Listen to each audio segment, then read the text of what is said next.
Betsy rose and the silver thimble.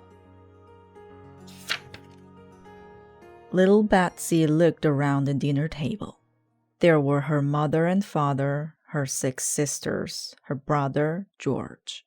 Her 2 baby sisters were in bed.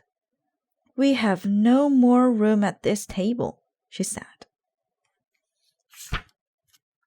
"Father is the best builder in town," said George. "He can build a new table. I'll help." "I'll help too," said Betsy. "You can't make furniture," George said. "You're a girl." That made Betsy mad. "You love to sew, Betsy," said her mother.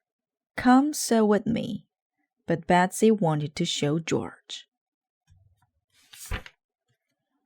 After dinner, Betsy went into her father's workshop.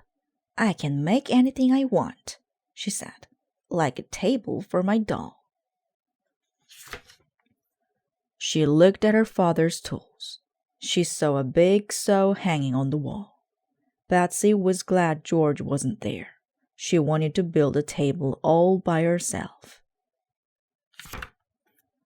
When she tried to take the saw down, it hit her on the head. "Ow!" cried Betsy, but she wasn't going to let a little bump stop her. Betsy took some wood from the wood pile and tried to cut it. She tugged and pulled on the saw. She sewed for a long time. It was no fun at all. Then all of a sudden, zing! The saw jumped from the board. It cut Betsy's finger. "Look, Mother!" Betsy cried as she ran into the house. "You could have been hurt very badly," said her mother. "You do not know how to use Father's tools. A saw is not for a little girl." "It's not fair," Betsy cried. "Little girls can't do anything." "Betsy, do you really want to make furniture?" her mother asked. Betsy thought about that old saw. She did not like it one bit.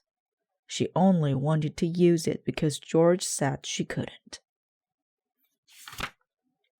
"I want to give you something," said her mother. "Hold out your hands and close your eyes." Betsy opened her eyes. There on her finger was a silver thimble. "Oh, Mother," she cried.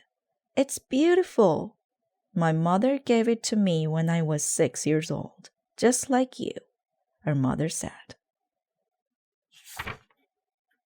"Now look at your hands," said her mother. "They are like 2 different people." "What do you mean?" asked Betsy. "Your left hand is you when you do things just because someone else does them," her mother explained. Betsy looked at her left hand. It had a bandage on one finger. Her finger hurt. "Your right hand is you when you are being yourself." When Betsy wiggled her right hand, the thimble swung back and forth like a little silver bell. Her mother smiled. "I am glad to be me," said Betsy.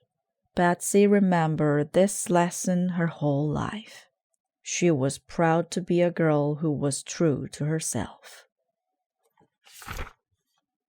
Betsy Rose sewed for the rest of her life and won many prizes. Sewing turned out to be very important. When Betsy Rose grew up, she designed our country's first flag.